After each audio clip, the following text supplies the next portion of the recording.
Na aula de hoje, nós vamos aprender sobre diagrama de fases, né? Meu nome é Benner. E aí, vamos lá, galera. Bom, na nossa última aula, nós vimos um pouquinho sobre substância pura e sobre misturas. E aí, nós vimos também sobre transição de fase, mudança de estado físico, se é um processo endotérmico, se é um processo exotérmico.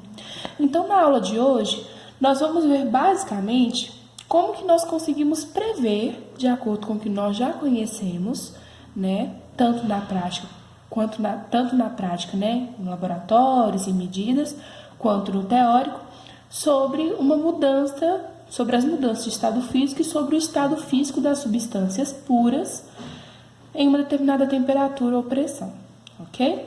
Então, as duas primeiras coisas importantes sobre isso é justamente o conceito de temperatura e o conceito de pressão, né? A gente sabe que a gente consegue, por exemplo, transformar uma água líquida em água gasosa aumentando a temperatura dela, por exemplo, quando a gente faz café. E nós também sabemos que a gente pode provocar uma mudança de estado físico através da diminuição ou aumento da pressão. Porque, à medida que a gente está diminuindo a pressão, a gente está forçando com que as moléculas que estão dentro desse meio comecem a interagir mais. Então, se você está tendo maior força das interações entre as moléculas, né, interações intermoleculares, você está forçando também uma mudança de estado físico. Por exemplo, você passar do líquido para o sólido. Mas isso depende muito da temperatura que você está trabalhando. Então, sempre que a gente está mudando está analisando a gente tem que manter constante o outro, ok? Mas a gente vai entender melhor isso ao longo dessa aula. Quando a gente pensa em diagrama de fases, nós pensamos justamente no que eu falei com vocês até então. Basicamente, um diagrama que prevê o estado físico de um material em uma determinada temperatura em uma dada pressão. Então, sempre você está analisando as duas coisas, né? Numa dada temperatura e numa dada pressão. Elas se correlacionam, né, diretamente, e se você muda uma, acaba que você está mudando também a composição do seu sistema, né? Então, vamos lá. Esse diagrama de fases, ele nos dá muitas informações. Primeiramente, vamos ver quais unidades estão sendo usadas. No eixo Y, nós temos a pressão em atmosfera, e no eixo X, nós temos a temperatura na escala absoluta Kelvin, ok? Então, vamos lá. A primeira coisa que nós identificamos neste diagrama são essas curvas que separam essas regiões de fases, né? Nós temos essas regiões aqui, ou seja, região líquida, sólida, vapor e gasosa, e nós temos essas curvas que estão justamente entre essas regiões, que vão ser chamadas de curvas de equilíbrio. Por quê? Quando nós temos, por exemplo, uma dada temperatura aqui, vamos colocar uma T1, e uma dada pressão aqui, que corresponde a um ponto que vamos chamar de ponto B, nós temos T1 e temos P1. Esse grupo, né, essa dupla, essa coordenada, ela nos mostra um ponto específico do nosso diagrama de fases que basicamente nos diz que a água é termodinamicamente mais estável no seu estado de vapor, ok? Então, por exemplo, se você precisar fazer um experimento a essa dada temperatura e essa dada pressão, provavelmente a água estará no seu estado de vapor. E assim pode ser para qualquer um desses. Se essa T1 caísse, por exemplo, lá no líquido e tivesse uma pressão correspondente, aí você teria, por exemplo, um ponto A, em que essa água estaria termodinamicamente mais estável na sua fase líquida. E assim vai. Essas curvas de equilíbrio, então, elas basicamente estão nos dizendo o quê?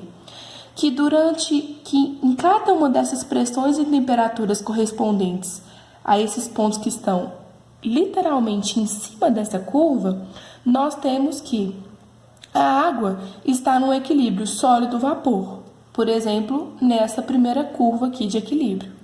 Nessa segunda curva de equilíbrio que nós temos aqui, nós vamos ter um equilíbrio entre líquido e vapor. Então, a água está no equilíbrio em que ela coexiste como líquido e vapor. E essa terceira curva aqui, nós teremos que a água estará num equilíbrio químico entre sólido e líquido. Então, provavelmente, todas essas curvas que eu acabei de mencionar para vocês são pontos em que está havendo alguma mudança de fase, né? Se a água coexiste entre sólido e vapor, provavelmente está havendo uma sublimação. Se a água coexiste em sólido e líquido, provavelmente pode estar havendo uma fusão, ou do líquido para o sólido, uma condensação, do líquido para o vapor, uma vaporização, uma ebulição, ok? Então, basicamente isso. Reparem que existem outros dois pontos aqui que são pontos chaves para a gente entender o diagrama de fases. O primeiro é esse P3, que está aqui embaixo, que é basicamente a interseção, né, entre as três curvas de equilíbrio, e ela está num ponto que fica entre sólido, entre a fase sólida, líquida e vapor da água. Nesse ponto, a esse ponto, nós damos o nome de ponto triplo, e ele indica a temperatura e a pressão exata em que essa água vai existir nas três fases, sólida, líquida e gasosa, e que essas três fases vão existir em equilíbrio. E esse é o nosso ponto triplo, ok? À medida que a gente vai aumentando a temperatura e aumentando também a pressão, nós vamos chegar num outro ponto aqui que a gente coloca como um ponto limítrofe na interpretação do diagrama de fases, que é o ponto crítico. Esse ponto crítico ele vai basicamente indicar esses valores de pressão e temperatura que são críticos.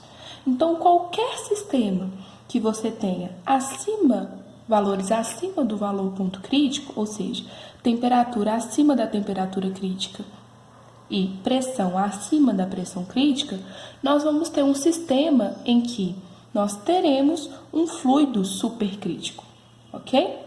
Para entender melhor o que é esse fluido supercrítico, nós vamos pensar o seguinte: à medida que nós aumentamos a temperatura, então à medida que nós aquecemos um líquido, nós estamos aumentando a vaporização do líquido. Com o aumento da vaporização do líquido, nós estamos aumentando a quantidade de vapor da superfície desse líquido, ok? Isso vai implicar diretamente no aumento da densidade da fase gasosa que está aqui, ok?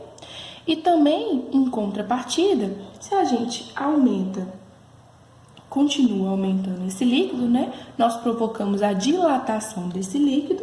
Com isso, nós aumentamos o volume do líquido, porque nós temos que densidade é igual a massa sobre volume. Se nós estamos dilatando o líquido, então nós estamos aumentando o volume que o líquido ocupa. Se a gente aumenta o volume do líquido, nós estamos diminuindo a densidade, porque um é inversamente proporcional ao outro. Então, o que acontece? A densidade do líquido diminui, então a densidade do líquido diminui, enquanto a densidade do vapor aumenta. E essas densidades acabam se igualando. Então, no fluido supercrítico, nós temos que a densidade do líquido é igual à densidade do vapor. Prestem muita atenção que o estado gasoso da água, ele realmente só existe em temperaturas acima da temperatura crítica, ok? E acima da pressão crítica, o nosso estado como líquido, como nós conhecemos, ele não existe. Então, é por isso que nós vamos ter esse fluido supercrítico, ok? Então, galera, é isso. No mais, se vocês tiverem alguma dúvida, entre em contato comigo. Um abraço e um beijo em todos.